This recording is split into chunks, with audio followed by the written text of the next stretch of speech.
Entendes o que estás lendo? O podcast que te leva através das páginas da Bíblia. Livro por livro. Capítulo por capítulo. Uma exposição bíblica emocionante. Aperte os cintos e embarque comigo nesta viagem.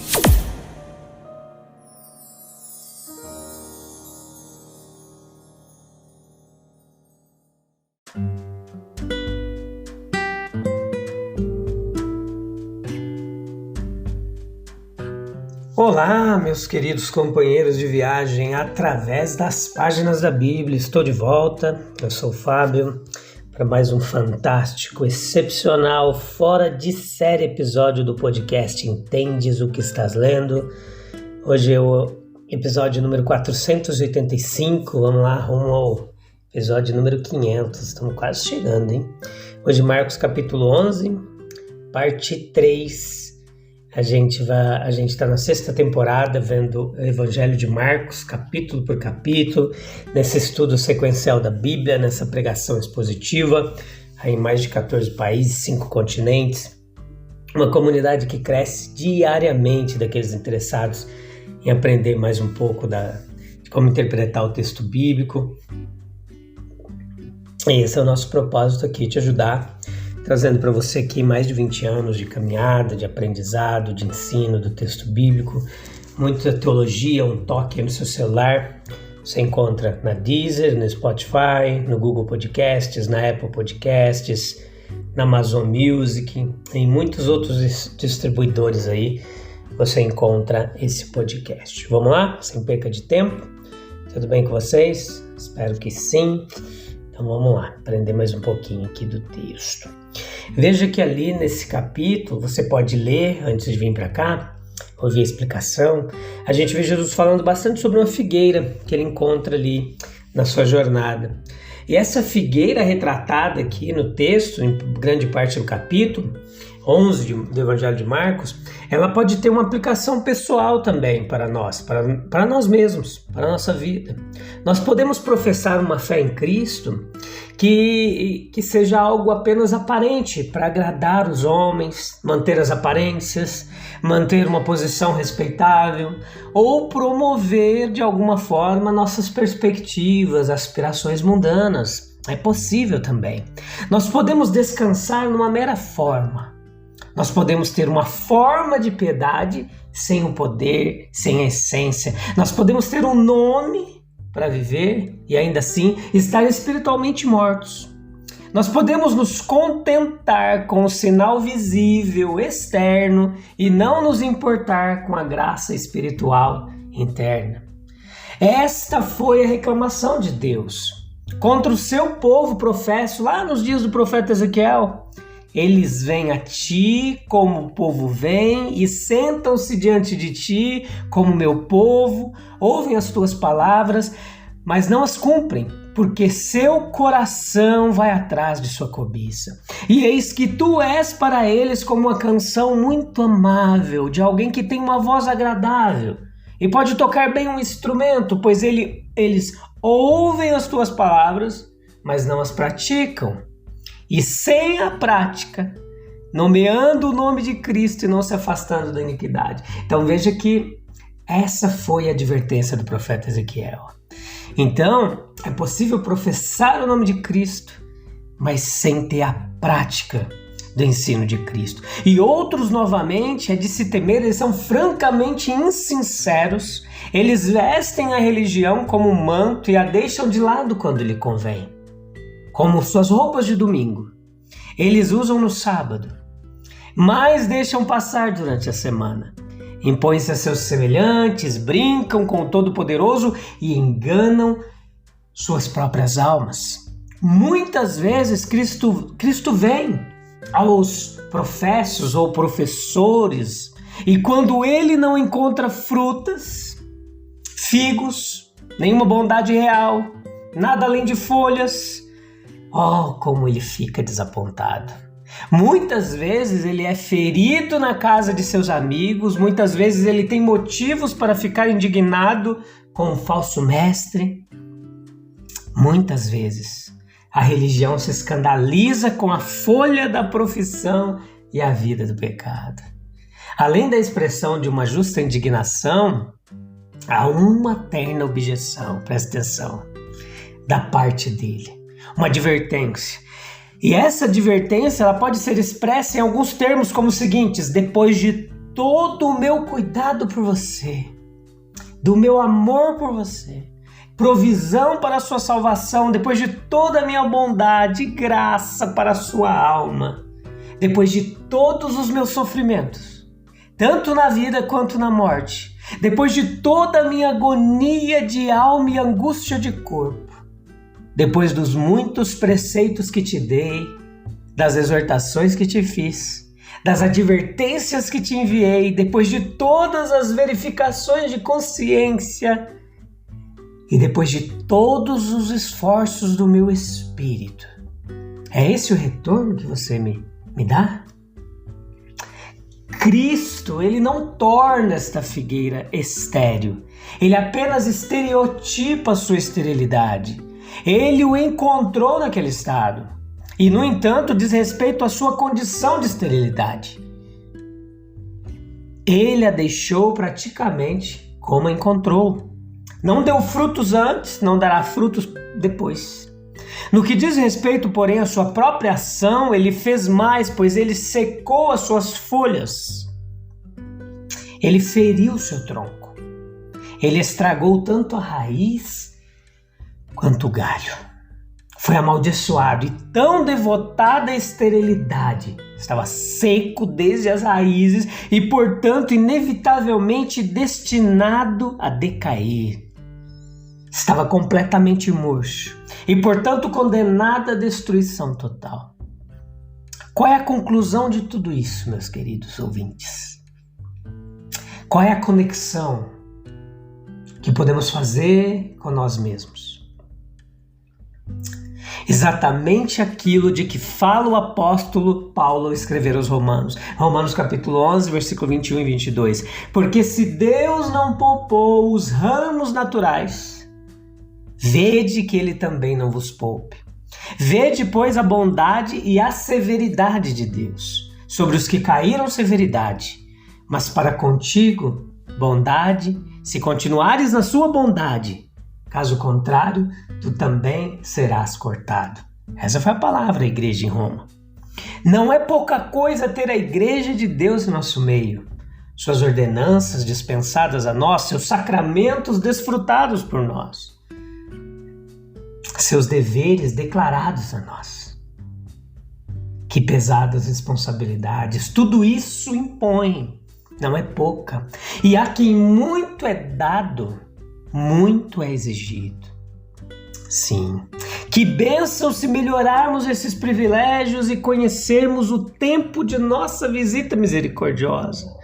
Vemos aqui o que Cristo espera de nós e o que Ele tem e o que Ele tem todo o direito de esperar. Ele vê em nós as folhas, Ele requer o poder vivo de uma religião verdadeira, de uma espiritualidade sadia que professamos com nossas almas, não somente com o exterior, mas com o interior. Ele contempla as folhas da confissão da nossa fé, ele exige correspondências a tudo isso, de conduta, de caráter, de postura. Pense por um momento no terrível destino dessa figueira murcha. É a condenação de todo hipócrita e de todo falso mestre. A primeira bênção pronunciada sobre o homem foi a fecundidade. Uma das maldições mais severas é a esterilidade. A folha do cristão, digamos assim, meramente nominal, logo murchará, logo irá decair, morrer. Não há raiz e, portanto, nem mesmo a folha da profissão de sua fé durará muito. Sem fé e, portanto, sem frutos, nenhum princípio e, portanto, nenhuma piedade prática, útil existirá. Assim como aconteceu com os judeus, assim acontecerá com todo indivíduo que abusa das misericórdias de Deus, continuando infrutífero. Quanto mais frutífero você é, mais ele é glorificado. Nisto, disse o Salvador, é glorificado meu Pai, em que deis muito fruto, mas também sua própria alma é beneficiada e abençoada. Frequentemente, quando os homens se tornam infrutíferos e se mostram falsos em seus caminhos, negligenciando as ordenanças de Deus, abusando de suas misericórdias, ele os entrega a uma cegueira de mente. Dureza de coração, consciência que vive na ilusão ou a fome, não de pão, mas da palavra do Senhor. Depois no capítulo 11 de Marcos, aqui nesse mesmo capítulo, versículo 15 ao 19, nós vemos ele entrando no templo. A maioria das abominações eliminadas por Cristo teve sua origem em costumes imemoriais e nas exigências dos próprios adoradores. O tráfego ali, a multidão que circulava, passou a assumir um caráter religioso. O ganho foi dispensado por exigências e conveniências cerimoniais. Essa tendência, ela se repete. Quão sugestivo é o contraste? Uma casa de oração e um covil de ladrões. A essência do antigo culto, ela era uma devoção simples e pessoal, da qual os ritos e sacrifícios eles serviriam apenas como uma expressão dessa espiritualidade, desse culto. E esse ato de Cristo está em perfeita harmonia com todo o seu caráter e vida. E isso tudo apenas expressa o seu espírito e influência. Toda reforma ou avanço da igreja se deve à sua vontade. O propósito original do templo é reafirmado e ele enfatiza o lado espiritual da adoração. É para orar, para comungar com o nosso Pai. É para isso que se subia ao templo. Tudo que interfere ou corrompe esse motivo simples é um abuso, é um mal. O Evangelho, ao clamar os homens para um senso de retidão e amor a Deus, ele cria o espírito de oração. E o Espírito Santo, ele sustenta a comunhão assim estabelecida. Veja que de tempos em tempos, o Espírito torna as coisas de Deus, ele toma as coisas de Deus e as revela novamente, fazendo novos adventos no coração, acendendo a chama do zelo, do amor. E o anseio humano pelo divino, ele está consagrado no coração do homem. Jesus, ele entra no templo. Versículo 15 do capítulo 11. Jesus entrou no templo e o ato foi característico e sugestivo. Entenda, isso exemplificou a distinção entre o seu trabalho e o de João. Do começo ao fim de seu ministério, o Batista, até onde sabemos, ele era um estranho aos pátios do templo. João estava no deserto e as pessoas de Jerusalém e da Judéia saíram para ouvi-lo. Cristo nunca esteve separado do seu povo.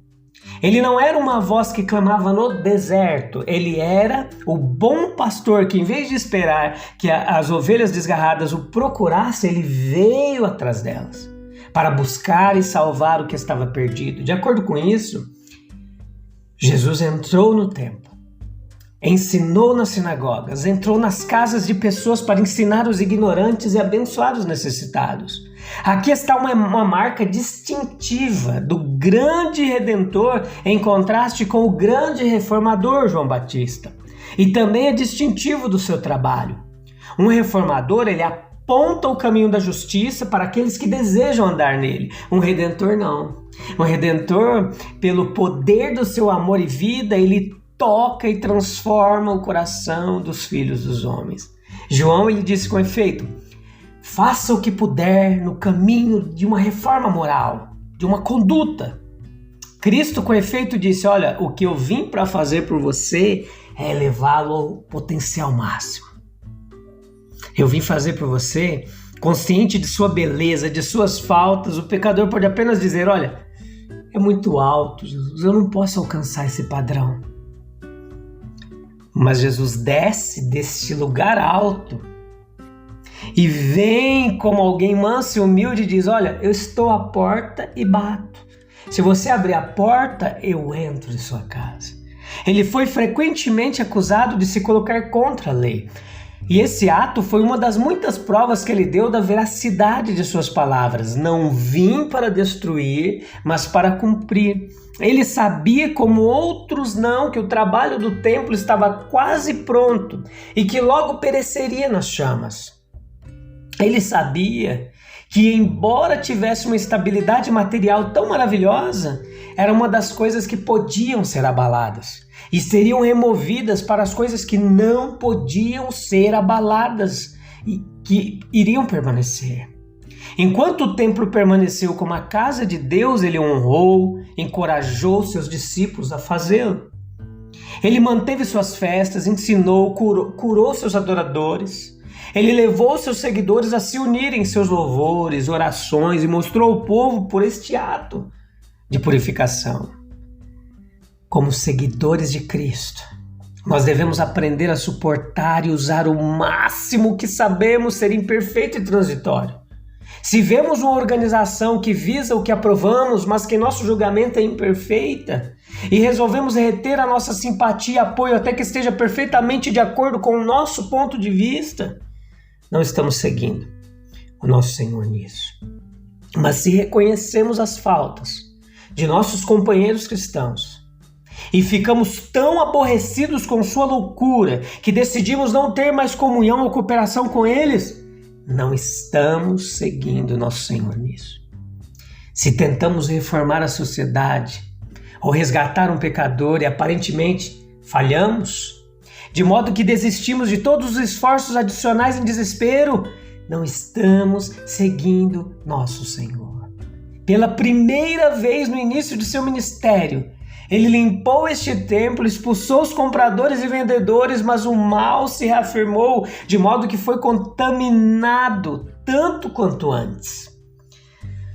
Ainda com paciência e esperança, ele o limpou novamente e fez o lugar ressoar com suas palavras de verdade, o embelezou com suas obras de misericórdia.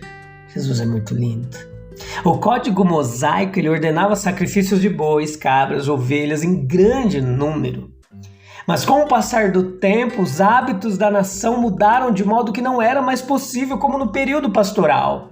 Então o que acontece? Tirar uma vítima de um rebanho ou um rebanho próximo ficava difícil. Jerusalém era agora uma cidade grande e populosa. O espaço era caro, uma grande área parecia ser necessária, onde os fiéis pudessem obter as suas vítimas. Então o que acontece? Na vasta área do templo havia um grande espaço disponível. Estava perto do altar do sacrifício e não separado para a adoração real do povo escolhido. Se fosse usado para baias e currais, seria garantido um bom aluguel. Pagaria pelo reparo, a decoração do edifício, e assim a glória do santuário seria mantida e os devotos adoradores seriam acomodados. Só que aí o abuso cresce, em meio aos protestos de poucos e ao silêncio de muitos. E todos toleravam o mal que não podiam defender abertamente. Os males geralmente surgiram na igreja, queridos, dessa forma, de uma forma sutil e inocente. Exemplos disso podem ser encontrados na história eclesiástica. Nós podemos encontrar na história da igreja, crescendo tão pesada a ponto de esmagar com peso. Nós poderíamos citar milhares desses erros. Portanto, é importante ressaltar, para a gente finalizar aqui, que esses erros e controvérsias não representam toda a história do cristianismo, nem são endossados por todas as denominações cristãs. O cristianismo também desempenhou um papel significativo na promoção de valores como amor, perdão, justiça social e caridade ao longo dos séculos. Então a gente não pode ressaltar só os pontos negativos, tá bom? A gente volta no próximo episódio, onde iremos para o episódio de parte 4 desse capítulo 11, tá bom? Deus abençoe, a gente se encontra em breve, vamos firmes e constantes. Já a gente está finalizando o Evangelho de Marcos, tá bom? Deus abençoe.